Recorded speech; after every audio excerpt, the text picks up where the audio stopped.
Allison. Thanks for joining me for Where I'm From 90 with Michelle. What have you been reading? It was a long holiday weekend here in the States. I read Claire Dederer's Monsters, A Fan's Dilemma, which is about what it sounds like. What do we do with these monstrous men and their art? Asked and doesn't answer exactly these questions because, well, they're for us to answer ourselves. But I highly recommend it. Hi, Michelle. Hi, how I'm good. How are you? thank you. Great to, Good. How was your holiday weekend? it was good. We had beautiful weather in Boston, and it was quiet, which was nice. How about you?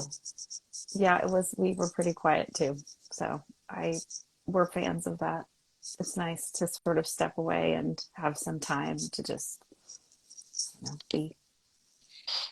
Yes, very good.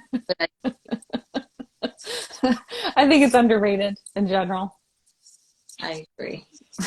Busy, as a pastime. so, well, it's nice to meet you. Can you hear me? Because I feel like you're breaking up a tiny bit. Let me get a little closer. How's Okay. better? Yeah, you're just kind of going in and out. I mean, I'm guessing what you're saying, but it'll be nice if we can hear all of your poem, like all the Hmm. words. All right. Is Let this me. your spot? Is this your good spot? I could try moving to a different room. Now I can hear you. Okay. Yes. You have to get up close and personal with your phone. I'll be like this. I'll talk louder. Let me see if I can turn my volume up a little bit. Oh yeah. How's that? Is it better? Yeah, that is better. Yeah.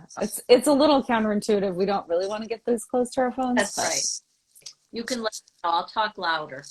okay, and I won't interrupt, which will help too. Is there anything that you want to talk about before you read your poem? Some people like to ease into it. Some people like to just read it. Um, no, I think I might just say thank you for asking me, and it brought me back to an earlier time. I so appreciate you joining me. I am a huge fan of your work, not only your book, but also all of your advocacy and everything you do for survivors. Do you use the word survivor? I do sometimes, yeah. It's fine. Yeah. Because I'm interested. It's just something I've thought about more recently because some people don't like that word. And I get it because not everyone survives, and we don't exactly survive in the same way that we once were. Um, what other words do you use? Sometimes I'll use victim when I'm thinking about being a victim of a crime. Yeah. Um, I don't mind it as long as it's not used as a way to push aside how somebody is doing without asking. That's my problem with it. But it's not like for some people it really works and it Mm-hmm. makes you feel empowered. So I'd be happy to talk to you about that. Because it's just something I've thought of recently because you don't really know someone survived until, Yes, you know, true. um, you may have survived the event, but it doesn't mean you survived. Exactly. Yeah, I think that's true. And it's good to just when people know that it really makes a difference. Mhm. Yeah. Okay. That's just a personal question of my own that I have about. I mean, I like the word for myself because I do feel like I survived something, but I totally understand why others would not because it sort of can be in that hero space that sometimes people get. That that's right. Yeah. So I think if you ask people, either Yeah. one. Yeah. Okay. Well, um, on that note, I have no trouble talking about it. I'm guessing you don't either, but for some people, it's still very uncomfortable. And so, yeah, Put after the books. right. And I want to say that title when I mention it to people, and the title of Michelle's book is Rape or Crime. That's the title. People don't immediately know that the question is being asked because it's not treated as a crime. And they get a little befuddled sometimes when they hear the title. Or offended because they think that I'm somehow being facetious when Yes. in fact it's a serious question. So yes. I think it could have used a little explaining. And but I think by now it's more understood. But it was a it was a it was a it was a choice, and it was uh, I think about it. I think I'm not sorry I made that choice, but I am glad when there's somebody who can say, well, here's what we mean by that. Mm-hmm. And that the book says it too. But the book definitely says it. Yeah. Very eloquently. And I think for most of us who have been through a victim of that crime, I think many of us have asked ourselves that question. Yeah. So it resonated with me immediately. I knew what you were saying. So it's interesting that people would think that I would read a book that said the other That. and recommend it. Yeah. Anyway, so I just so appreciate all the work you do, because still with Me Too and everything, it's still shrouded in shame. Mm-hmm. And it shouldn't be, because it's not our shame. That's right. It's shrouded in shame, and sometimes it's perplexing that our bodies are still reacting in ways that our brains feel like we've moved beyond, and it's really challenging. Mm-hmm. And I think to validate that's important. Mm-hmm. So. Yeah, it's important to feel seen, and I have mentioned your book to people as a book that helped me with my own reckoning, because you are like as close as one can get to the perfect victim. And and your story, and you're still treated with such disregard. Yeah. And I think that's important for people who, like myself, who are not perfect victims by any stretch of the imagination, to realize it doesn't matter. Here's an example of someone who's checking every single box, and it's still not a crime. I've never had somebody say that to me before, and I think you're right. I just was talking to a local Boston news station about forensic genealogy and how they're trying to find people through these DNA sites. Wow. And they were asking me about it, and how the first thing they were saying that the police officers or the crime labs were, well, it's expensive, so we have to choose which. And I was like, that's the problem, right? Right. Problems with forensic genealogy, but there's the problem right there, is the issue of the perfect victim. And that's the only ones that they're deciding to test, then we've got a bigger problem. Yeah. And how that's weaponized against us. Absolutely. Yeah.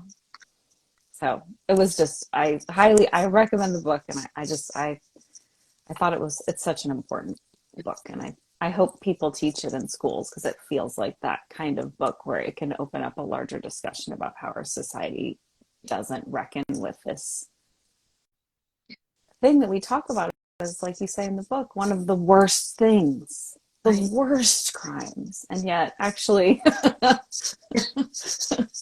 no, right. not at all. So I just felt like it was and I heard a talk with you saying that you added research after the book was sold, and I do think that was really powerful, because so many of us have read those stories about the rape kits, mm-hmm. and felt enraged. It's just outrageous. God. Yeah. And all those cities that I talked about in the book now have new backlogs. Of course. Yeah. Of course. And the process of going, which Chanel Miller writes about so poignantly in Know My Name, the process of having a rape kit administered is incredibly re-traumatizing. So, Absolutely. so then to have it just be treated like some survey someone filled out that you don't want to read, um, it's obviously incredibly unprofessional and wrong, but just rampant nonetheless. So I appreciated all of that sort of data and writing about it and being validated in my rage. The book was very validating. Good. Well, I'm all for validating rage. I, I have been feeling it for many, many years, identifying it. And then finally I was, oh, there's some rage in there. Yeah. It was really good to name it. Yeah. Really name it. There's a new documentary out that people have been recommending to me called Victim slash Suspect on Netflix. Mm. And it's supposed to be about somebody who investigated like 150 people who had reported and the way they were treated and threatened to be arrested. And uh, I've had a number of people say I should watch it. Okay. I can't I recommend will. Right. it to me. That sounds fascinating Yeah. for sure, because I do think you feel like a Yeah. suspect. Definitely. I think we've all felt that. Prove it. Prove it. Mm-hmm. So I loved your poem. I'm so glad that you're sharing it with us, and I'm excited to hear it. Okay. Well, I want to thank you for doing this. I heard from a friend of mine who's been a high school teacher for years that she teaches a poem, um, and I really love the opportunity to sort of take the bones of it and fill it in. And it really took me quite a while to feel like I had what I wanted to say. So, in that spirit, should I just go ahead and read? Yes. I'm reading it, so I'm looking down. Okay. I am from shopping malls, from canned ravioli and Nestle's Quick. I'm from an unknowable place far away from home. Quiet, still, pale. I'm from a grass patch under a weeping willow, hidden amongst the lawns of identical townhomes. I'm from Friday Night Temple and Apologies. From Esther and Michael, Lena and Morris, Bubby and Zadie. I'm from the tiny lies you tell for no real reason, and the line, your father was the best man I ever knew, said to me to describe a person I no longer remember and yet love with abandon. I'm from menorahs followed by Christmas trees, before and after, a blink of one's life and then another. I'm from a North Chicago suburb and the blood of refugees from Persia, Hungary, and Russia who fled pogroms and a terrible war. From stuffed cabbage and tea in a glass cup sucked in with a sugar cube balanced between your teeth. From Grandma Esther, who said to all of her granddaughters, men are like streetcars. When one leaves, another one will come along. So don't get on unless you can better yourself. I took her advice, and my wife is ever grateful for this wisdom. From a world where your mother chooses a good man who died, and then a bad man who lived. Our photo albums are few. They were in an attic storage nook in our home in Ashtabula, Ohio, and lost when my stepfather had insulation blown into the crawl space and forgot where they were there in time to rescue them. I care very little for things. I long for place and connection and a sense of home that is unfractured.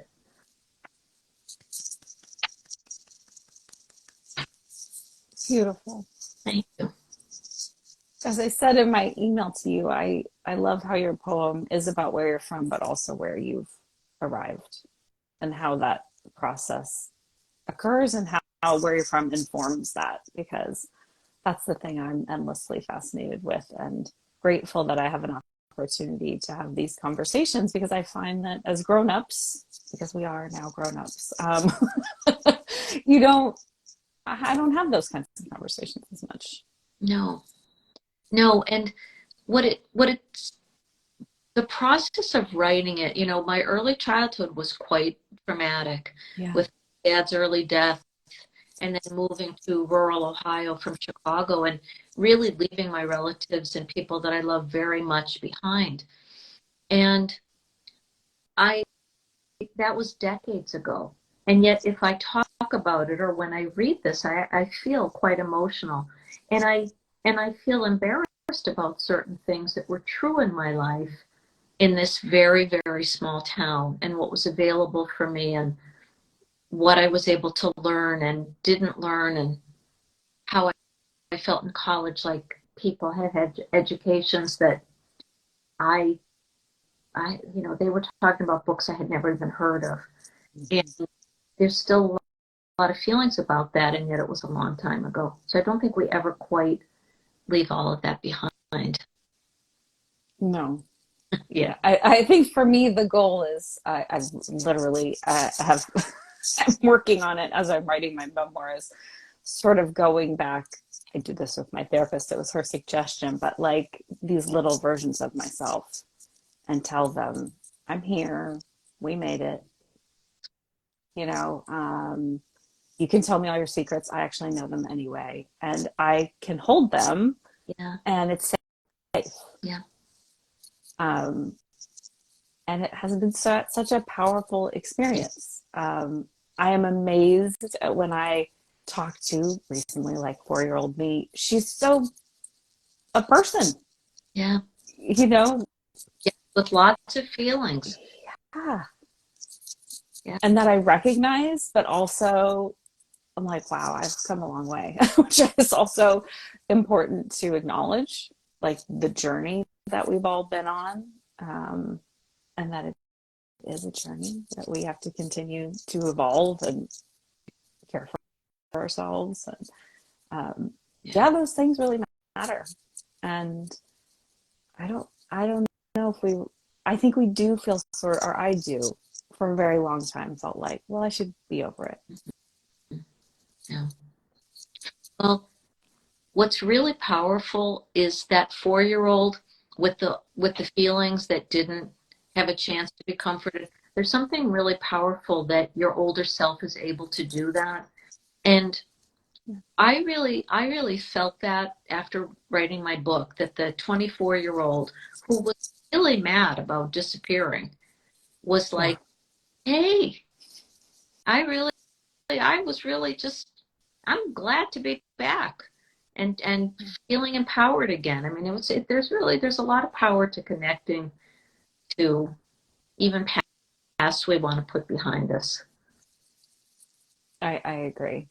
And I think it can be overwhelming, obviously, for some people. And it's obvious a personal thing of when you're ready to, I mean, to use a word that we're using now, reparent or, ourselves. But um, I, I think it's given me this exercise and listening to it. And because the reality is we all have pieces of ourselves that are painful to take out and examine.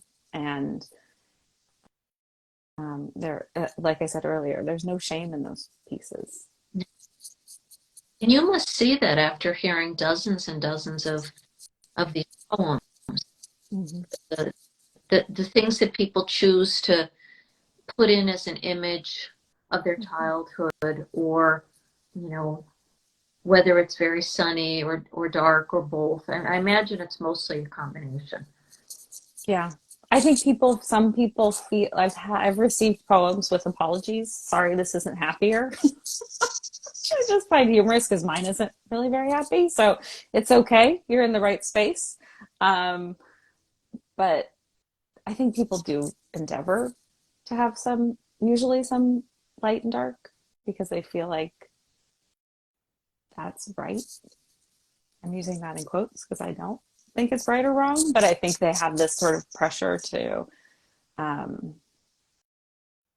because most people feel they need to obviously feel grateful that someone raised them and helped them mature. And they don't want to be ungrateful. Um, so it's interesting. I have tried to write like a happy poem. Maybe I'll get there eventually, but I'm like still raking through other more memories that just pop to the surface because I find this prompt very powerful, and I think it's affected my life and my writing because I'm much better at specifics now because I see the power of them when I listen to poems week after week. Like thinking of your weeping willow over the patch of grass, I immediately imagine this place, even though I've never seen it. It was a beautiful tree in the townhome community where, it's like that, the rows of ticky tacky, that, Yeah. and, and there was this one beautiful tree, and yet we all had like these little tiny, tiny lawns, if we had a lawn at all. And I doubt it's still there, but who knows? Trees go on for hundreds. And to even, I was thinking I was thinking about the choice of canned Chef Boyardee ravioli and Nestle's Quick when I could have put something in about what a great cook my mother was. It was about living in that really small town that fit better. Mm-hmm. Like both can be true, but we're choosing certain things for a reason. Yes, and Nestle's Quick is very evocative to me as well. I can think of the tin Oh yeah. with the top that pops off, and because that to me was forbidden. I didn't have that in my home, so it was like, oh, this is amazing that you have access to this, And I think sometimes those things really imprint on us, like Twinkies. Oh yeah. My friend Kelly, who had Twinkies at lunch, I would just look at her like, How do you get? yeah. Yeah. And I would trade my like vegetables for her Twinkie. Yeah. I eat all that stuff. The I Twinkies and the Nestle. Yeah. I I still have teeth. I mean, I have Captain Crunch and Nestle's Quick, which I used to eat sometimes together, and I'm thinking, what was that? Ugh. Now I would. I'm just saying. Well, and Captain Crunch it hurts the roof of your mouth. It's Like it's painful to eat. I and I don't like the flavor. But when I got to college, they had the cereal that you could just like get all the different. So I ate all those cereals then because I finally could. Yeah. It was like, oh my God, unfettered access to sugary cereal. And then you were like, if Yeah, and then I moved on. yeah. But it was still that feeling of, and I think those. What you also talk about homemade foods, but those are your family foods, not your mom. Yes, I could tell. I do. And it would be hard to describe this small town really, unless you've been there. But it was about as different as you can get from Chicago. Mm-hmm. A teeny tiny, tiny rural town. Well, and especially back then when there wasn't internet and there wasn't that much television. No. I mean, it was much more. I mean, I don't know if this is true, but there's perception that it was more isolating because I moved just from Southern California to Colorado and to Boulder, which is a lovely place, but it was still like for me it was very, very different. Yeah. And I didn't fit in because I didn't have the camouflage of my family or having been from there or I was just me. Yeah. And I had to go out into the world as just me, which was I felt so raw. And I don't know if having the internet would have made that any easier, to be honest. Yeah. The only thing it's interesting because I'm writing now. I'm working on a second book, and I'm writing about college mental health, and I'm doing this chapter on belonging, and this whole idea of having to start over again when people know you, they know your history, they know your family, and then you're just in a new place, and everyone's telling you sometimes when you move, this is going to be better for the family, or this will be a new start, or college, it's going to be the best of your life. And really they're not taking into account the losses that you're carrying with you. And if there's no phone to call, like think about how now you and I are 1,000 miles apart and we're able to say that wasn't true when Mm-mm. we were younger. And so being displaced was more isolating than I think. I think you're absolutely right about that. Or access to, you know, being able to, get a book from a library sent to you or listening, things like that that just weren't available then. Yeah, and And I was excited to go to college. I'm very interested in this book. Of course, I'm interested because you're writing it. But um, I was excited, and I think many people are, at the prospect of sort of reinvention or starting from scratch, or you don't need, and everyone's new, unlike when you move in your adolescence, and you know. Um, but I was just speaking recently with my brother died when I was younger, and I recently am connecting with other people who've lost their siblings because we're working on something together, and um, we were talking about when you go to college, yeah, that oftentimes might be the first time that people will ask you how many siblings you have, and they won't know that one died, and right, you don't know. And like, I don't know for you if everyone knew your father died, but then you go to college and people don't know, like right, these sort of large life events that people might know about in your hometown, but then you go to college and you're kind of forced to navigate it in a new way. And answering that question, which I think most people who've lost siblings find it incredibly painful. How many siblings do you have? Because you don't know how to answer. right. You have to find the answer for yourself. Some people just act as if that sibling never existed. But for me, that didn't feel right. So then I had to negotiate that conversation, Well, um, but I think that's something about college that people don't really talk about.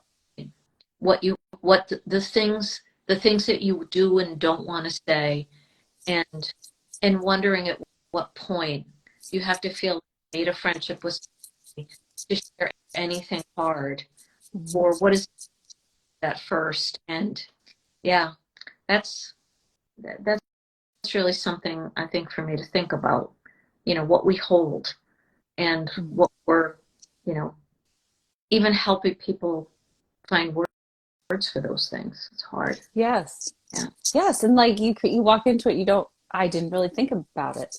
yeah, It was just, and I think also for me, I think many of us, we feel like you were saying moving to Ohio, you didn't fit in college, I think, or in college too, books that you hadn't read that they were talking about. For me, it was like, oh, I don't really want to tell everyone I don't really want to be the survivor here right, yet, or maybe not at all.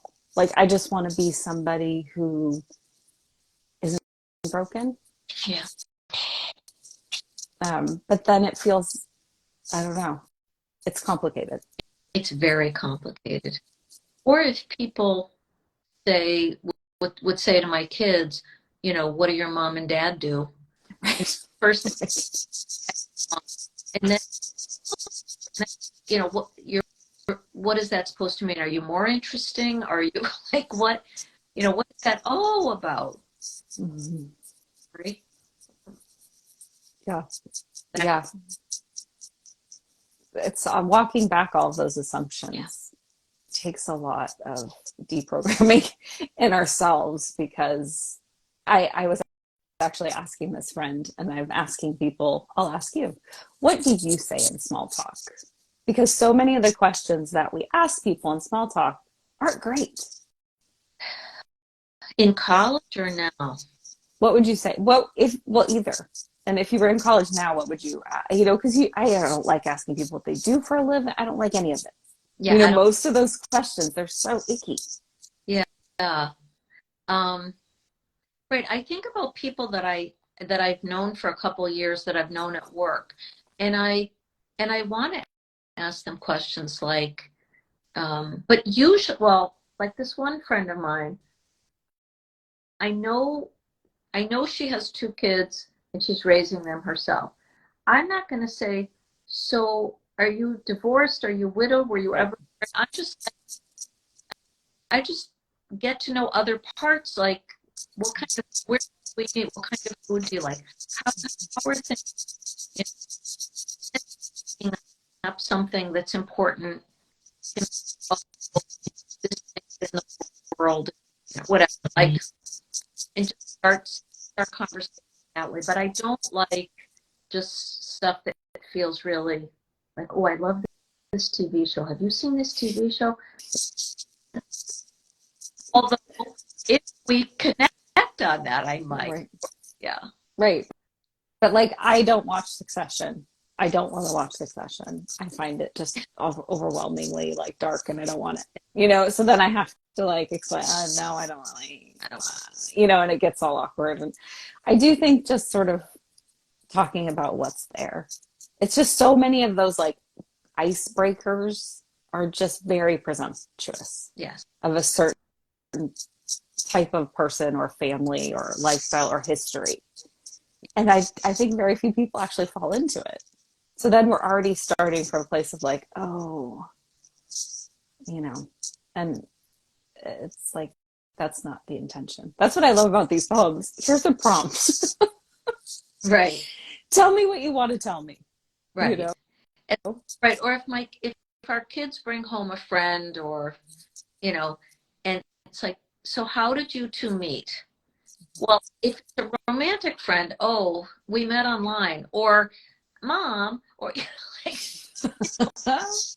you don't want to be that person who's grilling these, friends of our kids, but you want to be social. Right. You want to be curious. You don't want to just be like, oh, hi. I mean, this is something my kids' friends know about me. I'm going to ask you how your day was and how this was and how, like, that's me because I actually care. And I'm just not going to pretend like you don't exist. Right. Because that makes me so uncomfortable. I agree. Where you all just sit there together silently. It's like so I'm interested, genuinely. Like, what do you like to cook? Is there anything you don't eat? Like, especially now, because people are more aware of that. Yeah. I think in our generation, I mean, at least most of my friends were like, I'll just eat whatever. Even if they didn't like it. Because they didn't want to be a problem. Right. Well, that's true. It's like, oh, I love that. Whatever the hell that is. We're not supposed to be a problem. Right. Especially girls, which is mostly who I was, we're supposed to be amenable. And I was, historically not as amenable as other girls. And so I noticed them doing it. But it was harder for me. Yes, I agree. Interesting. Oh, I don't have that, whatever that is. I've gotten to it later, I think, actually, as a coping mechanism almost. Yeah. Like, I just want to disappear, so I got to be nice. Yeah. Be that way too. Yeah. What can I say? We come by it honestly. I mean, Mm-hmm. So. Well, this has been a pleasure. Thank you so much. Is there any other last things you'd like to say before we wrap up? No, but a great exercise. It's a pleasure to talk to you and just, think about life a bit and share our thoughts. So I really thank you for the opportunity. And I really encourage people to do that exercise. It really is, it helps with some self-reflection.